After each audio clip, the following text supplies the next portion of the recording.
Assalamualaikum warahmatullahi wabarakatuh. Selamat beraktivitas, selamat belajar kimia lagi pada hari ini anak-anak kelas 12 IPA. Semoga saja kalian semuanya diberikan kesehatan dan diberikan semangat belajar yang lebih tinggi lagi untuk kita mempelajari materi selanjutnya pada hari ini. Nah, hari ini kita akan melanjutkan materi tentang senyawa karbon yang selanjutnya, yaitu tentang aldehid dan keton. Nah, untuk aldehid dan keton, aldehid itu dan keton itu merupakan senyawa turunan alkana yang mengikat gugus karbonil. Nah, gugus karbonil itu ini loh namanya gugus karbonil ya. Ya, ini adalah gugus karbonil. Nah, jika salah satu tangan dari atom karbon pada karbonil itu mengikat hidrogen, misalnya seperti ini mengikat hidrogen, maka ini disebut sebagai aldehida atau kelompok alkanal. Tapi kalau misalnya nanti satu gugus karbonil dia itu mengikat alkil atau R, maka nanti akan seperti ini ya. Jadi gugus karbonilnya mengikat R aksen atau alkil atau C misalnya gitu ya. Nah, itu maka dia menjadi keton. Nah, hari ini kita akan bahas dulu nih aldehid. Nah, kedua senyawa tersebut itu seperti sebelumnya sudah dijelaskan, dia sama-sama berisomer gugus fungsi atau berisomer fungsi karena memiliki rumus molekul yang sama tapi gugus fungsinya berbeda. Nah, selanjutnya kita akan bahas bagaimana sih tata nama dari aldehid. Nah, tata nama aldehid yang akan kita pelajari adalah tata nama sistematis ya atau IUPAC. Nah, sekarang kita akan belajar. Nah, yang pertama ini kita kerjakan dulu soal yang bagian bawah kali ya, contohnya ya. Jadi di sini ada tata nama atau ada rumus struktur senyawa dari aldehid. Nah, kenapa itu bisa dikatakan aldehid? Karena di sini kalau kalian lihat ya, di sini dia ada gugus karbonil. Nah, lalu gugus karbonilnya mengikat hidrogen. Nah, maka di sini dia disebut sebagai disebut sebagai aldehid. Ya. Oke, di situ. Nah, sekarang bagaimana kalau kita mau menamainya? Nah, pertama kalau kita mau menamainya, maka kita harus menentukan dulu mana rantai yang paling panjang. Di mana rantai yang paling panjang itu adalah rantai utamanya. Nah, terus jangan lupa untuk tata nama dari aldehid ini sendiri, yang pertama nih ya, kan kita menentukan tata nama dulu nih. Tata nama rantai utama ya, salah maksud saya. Rantai utama yang kita tentukan, di mana rantai utama itu adalah rantai yang paling panjang. Nah, kita menentukan rantai utama dulu. Setelah kita sudah menentukan rantai utama, di mana rantai utama yang rantai paling panjang, kita melakukan penomoran. Nah, penomorannya ini yang harus diingat nih anak-anak. Jadi kalau penomoran untuk aldehida ya, C yang mengikat gugus fungsi itu selalu nomor 1 ya. Jadi misalnya gini nih, di sini kan gugus fungsinya itu kan karbonil yang mengikat hidrogen. Nah, gugus fungsinya ini kan C-nya dimulai dari sini nih ya. Nah, ini dia selalu nomor 1 anak-anak. Jadi kalau kita ngitung nomor 1-nya dari sini. Nah, terus rantai utama itu kan rantai yang paling panjang. Berarti kita lihat nih, rantai utama yang paling panjang ini berarti dimulai dari mana? Dari sini ya. Nah,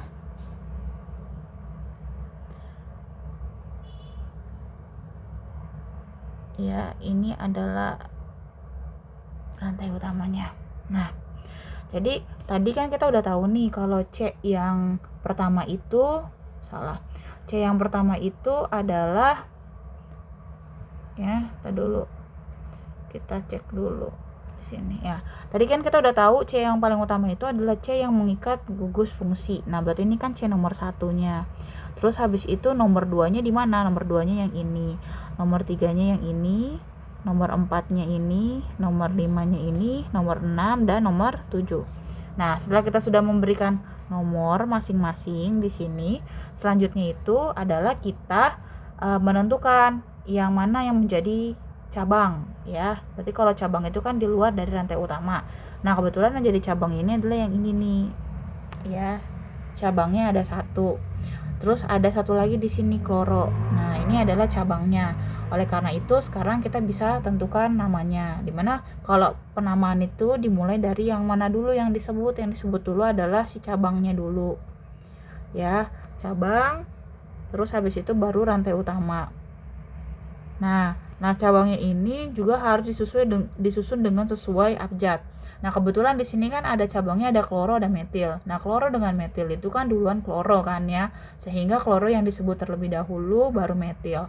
Sehingga bisa kita tulis di sini tata namanya dimulai dari kloro yang terikat pada C nomor 2, maka kita tulis di sini 2 kloro ya. Lalu selanjutnya baru kita sebutkan si metilnya ada di C nomor berapa. Ternyata di C nomor 4, maka kita tulis jadi 4 metil. Nah, lalu selanjutnya baru kita sebutkan rantai utamanya. Rantai utamanya itu terikat 7, C-nya ada 7 sehingga hepta ya. Sehingga kita tinggal kasih akhiran nal jadi heptanal. Ya.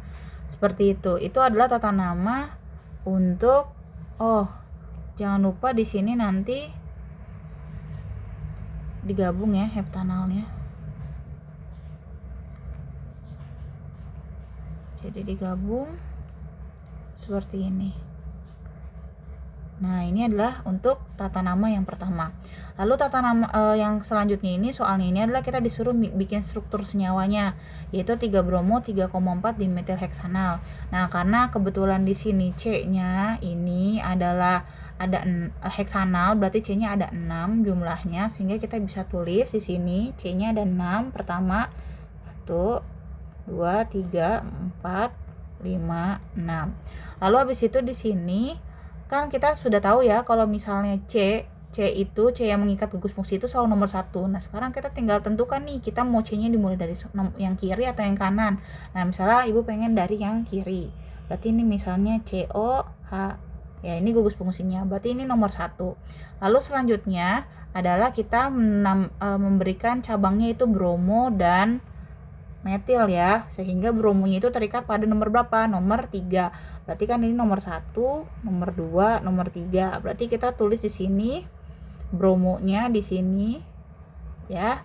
Terus setelah itu ada cabang lagi yaitu 3,4 dimetil heksanal. Nah, jadi di angka 3 ini, C nomor 3 ini dia ada dua cabang, sehingga bisa kita tulis di sini adalah untuk si CH3-nya yang terikat pada C yang terikat di nomor 3. Sehingga kita tulis seperti ini. Lalu ada juga di nomor 4-nya yaitu CH3. Nah, sehingga udah jadi deh. Kita tinggal tambahin hidrogennya masing-masing ya. Berarti ini CH2, terus yang ini CH, yang ini CH2, dan yang terakhir CH3. Nah, ini adalah untuk tata nama atau struktur senyawa dari 3 bromo 3,4 dimetil heksanal. Seperti itu. Nah, selanjutnya kita akan bahas tentang keton. Keton itu kan tadi kalau keton dia itu punya gugus karboksilnya apa? Gugus karboksilnya itu adalah ini ya. Ada CO mengikat R aksen ya. Dan di sini R-nya. Nah, di sini ada R aksen, artinya mengikatnya itu bisa alkil ya. Terus habis itu di sini jangan lupa juga dia ada akhirannya on. Kalau tadi alkanal akhirannya al, kalau misalnya keton itu akhirannya on. Nah, lanjut aja kita langsung ke tata namanya bagaimana. Nah, kita kerjakan dulu soal yang di bagian bawah. Nah, kalau untuk tata nama dari keton sama kita harus menentukan dulu rantai utamanya, di mana rantai utamanya itu adalah yang paling panjang. Jadi kita tentukan rantai utama.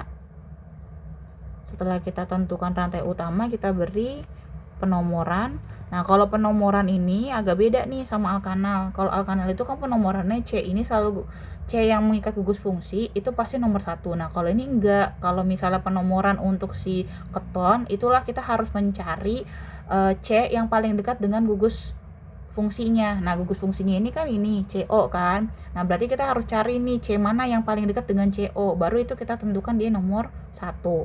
Nah, kebetulan di sini kan ada C2H5, ada C3H7. Jangan sampai terkecoh, jangan menyangka C2H5 sama CH3H7 ini bisa jadi kemungkinan sebagai cabang. Ternyata bukan, kan kita harus menentukan rantai utama, di mana rantai utama itu yang paling panjang kan ya. Nah, berarti kan di sini rantai utama itu kalau misalnya ada dua kemungkinan, rantai utamanya ada yang bentuknya seperti ini, lurus saja, atau misalnya kita hitung lagi nih, bentuknya begini. Nah, kok bisa bentuknya kayak gini? Nah, sekarang kita lihat di sini. Kalau misalnya kita pilih yang nomor 1 rantai utamanya, ini berarti C-nya cuma ada 1, 2, 3, 4, 5. Ada 5 C. Ya. Sedangkan kalau kita pilih yang nomor 2, di sini kan C2H5, berarti kan artinya C-nya ada 2. Berarti 2 tambah 1 3, tambah 4, tambah 5, tambah 3C, berarti ada 8C. Sehingga di sini nanti yang jadi C rantai utamanya itu adalah yang nomor 2. Kenapa? Karena C-nya itu dia itu jumlahnya ada 8, lebih banyak. Seperti itu. Nah, sehingga nanti ya, kalau misalnya kita tuliskan di sini ya. Tadi rantai utamanya itu adalah yang mana? Rantai utamanya adalah yang nomor 2 ya. Seperti itu. Karena dia lebih panjang. Nah, berarti ini rantai utamanya yang ini. Ini adalah rantai utamanya. Nah, terus habis itu sekarang kita tinggal menentukan penomorannya dimulai dari mana? Dimulai dari yang C3H7 atau C2H5. Nah, sekarang kita lihat di sini kalau misalnya C2H5 berarti ini kan C-nya ada nomor 2, nomor 3. Berarti C yang di ketonnya ini, yang ada gugus ketonnya ini berarti nomor 4 kalau misalnya dimulai dari C2H5. Tapi kalau dari C3H7 berarti kita di sini nomor 3, nomor 4, nomor 5. Nah, berarti di sini C yang di ketonnya ini kalau dimulai dari C3H7 ini C-nya nomor 5. Sehingga yang paling lebih dekat dengan gugus keton adalah yang ini, yang C2H5. Karena dia nanti penomoran di sini nomor 1, nomor 2, sini nomor 3, di sini nomor 4, 5 dan nomor 6, 7 dan 8. Karena C-nya ada 3 di situ. Nah, sehingga nanti kita pilihnya penamaannya dari C2H5 bukan dari C3H7. Lalu selanjutnya kita menentukan ada cabangnya ada apa aja nih ya, ada cabang apa. Nah, cabangnya di sini ada 2, ada CH3 dua-duanya, sehingga nanti cabangnya ini dia ini akan disebut terlebih dahulu ya. Seperti biasa emang cabang itu harus disebut terlebih dahulu sesuai abjad, lalu baru nanti rantai utama diakhiri dengan nama gugus fungsinya. Kalau nama gugus fungsinya alkana dikasih akhiran al, kalau nama gugus fungsinya keton dikasih akhiran on. Nah, sekarang kita tinggal tulis dulu. Di sini cabangnya itu ada 2, ada CH3 yang terikat pada nomor 3, ada CH3 yang terikat pada nomor 5. Sehingga bisa kita tulis di sini lah 3,5 karena CH3-nya itu dia cabangnya itu ada 2, maka kita tambahkan di metil. Nah, lalu habis itu sekarang kita lihat dulu nih si gugus fungsinya, si gugus fungsi keton itu terikat pada nomor berapa? Nah, dia terikat pada nomor 4. Sehingga kita tulis ini 4. Nah, terus habis itu baru kita tentukan rantai utamanya. Nah, rantai utamanya itu kan jumlahnya 8. Sehingga kita tulis okta. Karena dia keton, maka kita tambahin oktanon. Jadi tata namanya adalah 3,5 dimetil 4 oktanon. Lalu selanjutnya untuk yang contoh soal yang pertama. Nah, ini kita sekarang suruh bikin struktur senyawanya dari 4 etil, 2 metil, 3 oktanon. Sama seperti yang tadi kita bisa bikin C-nya dulu. Nah, misalnya Ibu pengen C-nya bentuknya begini nih. Misalnya boleh nggak? Boleh. 1, 2, 3, 4, 5, 6, 7, 8. Misalnya Ibu mau begini bentuknya. Lalu habis itu di sini jangan lupa kita harus menentukan si gugus fungsinya itu terletak di nomor berapa? Nomor 3 kan. Berarti kalau misalnya kita tata namanya dimulai dari sebelah kanan, misalnya di sini gugus fungsinya. Seperti itu. Karena ini nomor 1. Ya, kalau kita ganti nama ganti warna deh biar beda. Nah, ini C nomor 1, ini C nomor 2, ini C nomor 3, C nomor 4, 5, 6, 7 dan 8. Seperti itu. Nah, sehingga disitulah si gugus fungsinya. Lalu selanjutnya kita tuliskan cabangnya. Cabangnya itu yang pertama itu ada 2 metil sama 4 etil. Nah, 4 etil ini kita masukkan di sini. Cabangnya itu C2H5. Lalu habis itu 2 metil itu berarti ada di sebelah sini. Ini adalah CH3. Seperti itu. Ya. Atau bisa juga sih C-nya yang ini, ya sama aja sih ya. Oke, langsung kita tinggal tambahkan hidrogennya yang kurang berapa. Nah, di sini berarti CH2, ini H3. Oke, sudah. Jadi ini adalah tata nama struktur senyawa dari 4 etil 2 metil 3 oktanon ya. Selanjutnya, nah ini ada sifat fisis dari aldehid dan keton. Nah, ini bisa kalian baca ya sendiri. Lalu ada reaksi-reaksi terhadap aldehida, ada reaksi oksidasinya, ada reaksi reduksi, ada reaksi aldehida dengan reaksi Grignard. Nah, ini yang sering ketemu ini adalah nanti nih Fehling dan Tollens. Nah, jadi kalau misalnya reaksi reduksi aldehid ya dengan Fehling, dengan reagen Fehling itu akan menghasilkan endapan merah bata. Sedangkan kalau dengan Tollens itu dia itu positifnya akan menghasilkan cermin perak ya. Jadi kalau misalnya ada aldehid nih ya, kita pengen identifikasi aldehid. Nah, kita nggak tahu nih ini aldehid apa keton atau misalnya asam karboksil atau apa. Kalau misalnya dia aldehid, berarti ketika dia dikasihkan reagen Fehling ya, dia itu akan menghasilkan endapan merah bata. Kalau dia tidak menghasilkan endapan merah bata, berarti dia bukan aldehid.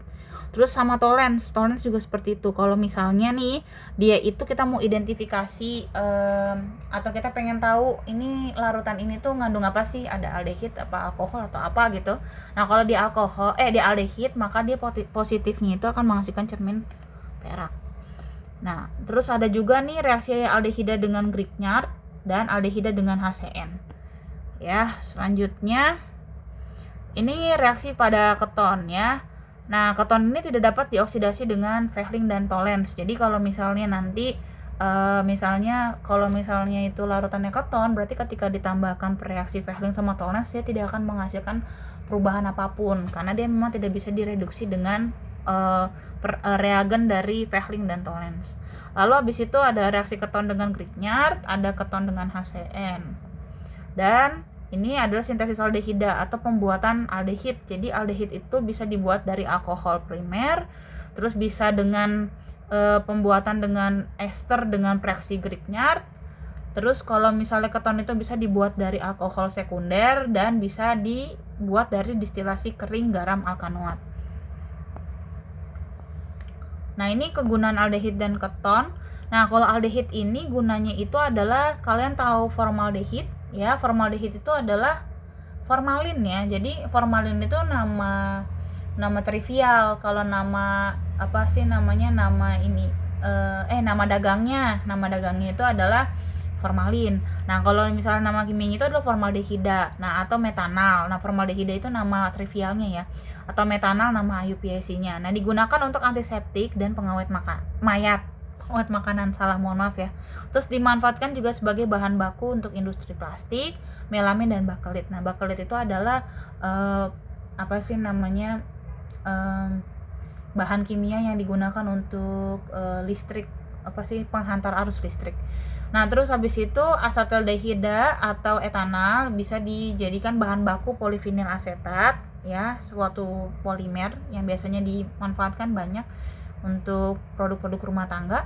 Lalu ada sinamaldehida, zat yang memberi aroma khas pada kayu manis. Itu adalah kegunaan dari aldehid. Nah, kalau keton itu bisa digunakan sebagai pembersih kaca. Lalu keton itu juga bisa digunakan sebagai hormon dalam tubuh manusia, misalnya testosteron dan sejenisnya merupakan senyawa keton. Nah, keton ini juga bisa digunakan sebagai pembersih kutek ya atau aseton. Oke. Nah, selanjutnya ini asam karboksilat. Nah, di asam karboksilat ini dia itu adalah asam alkanoat atau ester ya. Kalau ester itu namanya alkil alkanoat, kalau asam karboksilat itu asam alkanoat. merupakan senyawa turunan alkana di mana asam karboksilat ini mempunyai gugus fungsinya itu adalah karboksil COOH, sedangkan ester itu karboalkoksi. Seperti itu ya. Jadi ini kalau ada suatu senyawa mengandung gugus fungsi COOH ya, ini namanya asam karboksilat. Kalau COOR ini disebut sebagai ester. Nah, ini contohnya itu adalah contoh dari asam karboksilat itu adalah ini cuka, atau namanya adalah asam asetat ya kalau nama trivialnya. Oke. Lalu selanjutnya ini untuk tata nama IUPAC dari asam karboksilat ya. Di sini ada nama IUPAC, ada trivialnya. Nah, itu kalau misalnya IUPAC-nya itu nama asam etanoat itu adalah nama IUPAC-nya atau nama sistematisnya. Tapi kalau nama trivialnya atau nama lain itu adalah asam asetat. Ya. Ini contohnya kalau asam formiat itu pada semut, asam asetat cuka, terus kalau asam propionat itu pada lemak ya. Terus ada butirat pada mentega dan akar-akaran itu valerat ya. Selanjutnya di sini kita akan belajar tentang tata namanya. Yang pertama ini kita langsung ke yang bagian 2 dulu aja, soal nomor 2. Ini ada asam karboksilat. Nah, bagaimana cara menentukannya? Sebenarnya tata nama asam karboksilat mirip seperti aldehida, di mana C pada gugus karbonil, berarti ini ya, itu dia posisikan menjadi C nomor 1, seperti itu. Dan kita harus menentukan rantai utamanya dulu. Setelah kita menentukan rantai utama, kita bisa melakukan penomoran. Setelah kita melakukan penomoran ya, di mana penomorannya ini C gugus karbonil, gugus fungsi ya, selalu nomor 1. Oke. Terus habis itu baru kita tentukan ada cabang atau tidak, baru kita tentukan tata namanya. Nah, selanjutnya berarti kita tentukan dulu rantai utamanya. Bagaimana rantai utamanya itu adalah rantai yang paling panjang di sini. Ya, berarti sekarang kita tentukan rantai utamanya di sini. Ya. Nah, di sini rantai utamanya itu yang mana? Ya, kalau kita lihat di sini yang paling panjang itu yang rantainya yang lurus ya. Ini berarti rantai utamanya. Terus habis itu setelah kita nentuin rantai utama, berarti di luar dari rantai utama ini adalah cabangnya. Itu berarti ada 3 cabang di sini. Nah, selanjutnya kita tentukan penomorannya. Nah, penomorannya itu tadi kan sudah dijelaskan dimulai dari C karbonil atau C gugus fungsinya. Berarti ini nomor 1. Ini nomor 1, ini nomor 2, nomor 3, nomor 4, nomor 5, 6, dan nomor 7. Lalu selanjutnya itu berarti kita tinggal tentukan nih cabangnya. Cabangnya ada berapa? Cabangnya ada 3. Yang pertama terikat pada nomor 2, C nomor 2, yang kedua terikat pada C nomor 3, dan terakhir di C nomor 4. Sehingga kita bisa sebut terlebih dahulu. Oh ya, jangan lupa untuk tata nama asam karboksilat itu dimulai dari kata asam. Jadi kita tulis dulu asam di sini ya. Lalu habis itu asam yang terikat pada kan kalau dia terikat pada C nomor 1, jadi kita nggak usah tulis ya. Berarti dia asam yang punya metil atau punya cabangnya itu yang pertama ada metilnya 2, ada etilnya 1. Nah, berarti kita sebutnya yang mana dulu sesuai dengan abjad. Berarti kita sebut dulu etilnya dulu. Berarti 4 etil. Baru selanjutnya itu adalah si metilnya. Tapi metilnya di sini jumlahnya ada 2 sehingga kita tulis jadi 2,3, dan karena C-nya ada 2 metilnya maka ditambahkan dimetil. Nah, selanjutnya baru kita tulis rantai utamanya, yaitu 7 rantai utamanya, berarti heptanoat. Oke.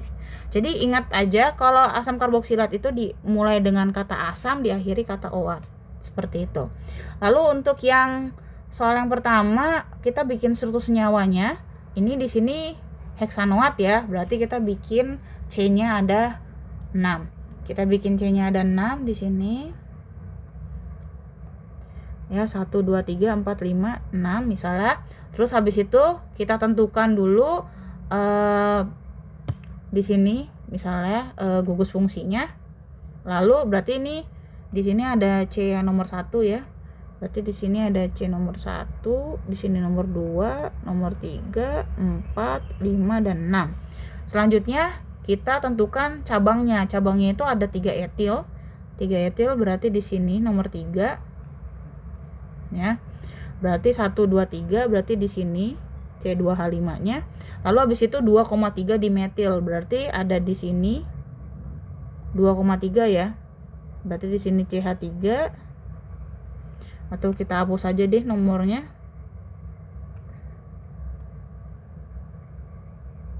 Ya. Kita hapus dulu. Nomornya nanti kita nomorin lagi. Jadi di sini nomor CH3-nya. Terus habis itu di sini ada CH3 lagi. Ya, karena dia kan 2,3 ya. Berarti di sini kita tulis dulu nomornya. Ini nomor 2, ini C nomor 3. Nah, sudah ya. Nah, jadilah kita tinggal tambahkan hidrogennya ya. Yang masih kurang ini, terus yang ini juga masih kurang, tambahkan hidrogennya. Sudah. Nah, oke. Berarti ini adalah tata nama untuk struktur asam 3 etil 2,3 dimetil heksanoat. Oke. Selanjutnya adalah ester. Untuk tata nama ester, dia itu karena tata namanya itu adalah nama lain ada alkil alkanoat, berarti nanti kita sebutkan dulu si alkilnya atau alkoksinya ya. Terus habis itu baru nanti kita tentukan rantai utamanya. Nah, contohnya kayak gini nih. Sama, ini kita tentukan dulu. Berarti penomoran dulu ya. Kita tentukan dulu nomornya. Dan nomor 1 itu adalah rantai utamanya dulu. Yang kedua kita penomoran. Nah, yang ketiga itu adalah ada cabang atau tidaknya baru tata nama ya. Nah, itu selalu ada. Pokoknya langkahnya pasti selalu seperti ini. Nah, terus habis itu kita menemukannya itu bagaimana? Nah, sekarang kita lihat dulu. Kalau misalnya di sini kan menentukannya tuh bagaimana gitu kan ya. Nomornya, penomorannya tuh bagaimana. Nah, jadi kalau misalnya berarti sekarang kita tinggal tentukan rantai utamanya. Nah, di sini kan dia ada gugus alkoksinya ya. Nah, di sini kan. Nah, jadi nanti penomorannya itu dimulai dari mana? Penomorannya itu mulai dari C karbonil. Ya, jadi C karbonil itu nomor 1. Berarti di sini nomor 1, nomor 2, nomor 3. Nah, berarti nanti yang gugus alkoksinya ini ya, kan karboalkoksi ya kalau ester.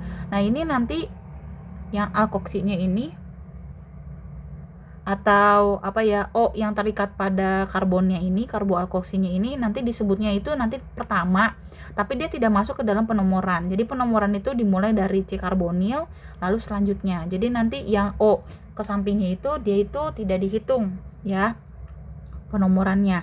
Dia itu sebagai cabangnya atau sebagai karboalkoksinya.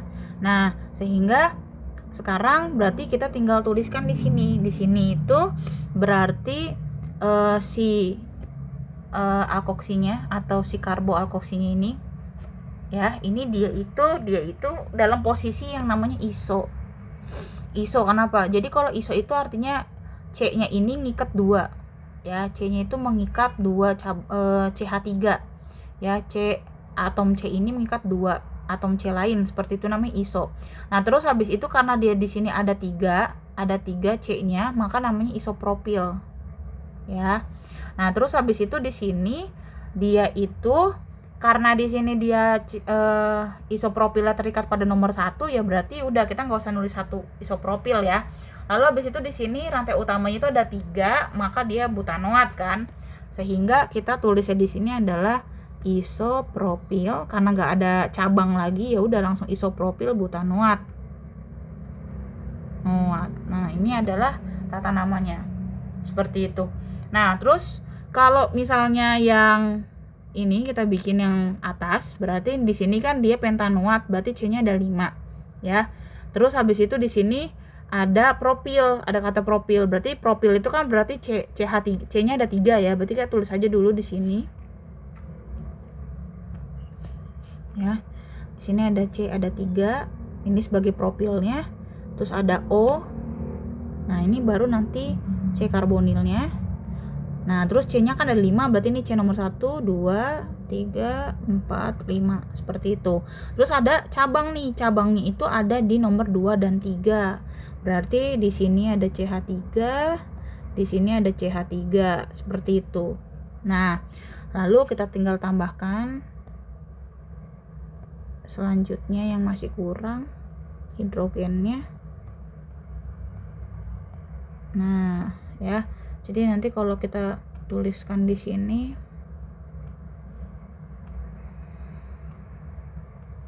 nih, dihapus dulu. Nah, jadi nanti di sini ini kan nomor 1, ini C nomor 1, ini C nomor 1, ini C nomor 2, 3, 4, 5 seperti itu. Makanya nanti CH3-nya terikat pada nomor 2 dan 3. Lalu di sini nanti ada propil. Ya, karena dia ini propilnya, karena dia C-nya ada 3. Jadi kalau ada C-nya ada 4 ya berarti butil, C-nya ada 6 ya berarti heksil, dan selanjutnya seperti itu ya. Nah, ini adalah untuk struktur senyawa dari propil 2,3 dimetilpentanoat seperti itu. Nah, lalu di sini ada sifat fisis asam karboksilat, bisa dibaca. Terus di sini ada sifat kimia asamnya, ya bisa dibaca juga. Terus ada pembuatan asam karboksilat. Jadi kalau membuat asam karboksilat dibuat dari apa, dan ini adalah kegunaannya. Nah, kalau kegunaan dari asam karboksilat, yang pertama asam formiat digunakan sebagai zat penggumpal lateks atau getah karet dan zat disinfektan. Lalu asam asetat itu bisa digunakan sebagai bahan utama pembuatan PVA, PVA ya, dan yang merupakan bahan plastik dan lem. Asam asetat juga bisa digunakan untuk bahan makanan ya, campur makanan. Terus asam propionat dapat digunakan sebagai bahan pengawet makanan ya, dengan asam benzoat. Lalu kalau ester digunakan sebagai zat tambahan pada makanan atau minuman yang akan memberikan aroma tertentu. Karena ciri dari ester itu biasanya dia akan menghasilkan wangi atau harum, aroma yang harum ya, seperti kayak misalnya makanan atau minuman, atau misalnya parfum, itu juga itu adalah senyawa ester. Oke. Sekian dulu pembelajaran hari ini tentang senyawa karbon, dimana kita belajar 4 senyawa karbon ya. Itu ada aldehid, ada keton, ada asam karboksilat dan ester. Nanti kalau kalian ada yang mau ditanyakan, silahkan ditanyakan. Minggu selanjutnya itu kita akan coba nih mengerjakan beberapa soal tentang senyawa karbon ya. Tapi masih ada satu lagi, haloalkana, yang belum dijelaskan. Maka nanti sesudah haloalkana nih kita belajar haloalkana, baru nanti kalian akan mengerjakan soal-soal untuk pembuatan tata nama dari senyawa karbon. Oke, terima kasih atas waktunya. Mohon maaf apabila ada salah-salah kata. Ibu akhiri pembelajaran hari ini. Wabillahi taufiq wal hidayah. Wassalamualaikum warahmatullahi wabarakatuh.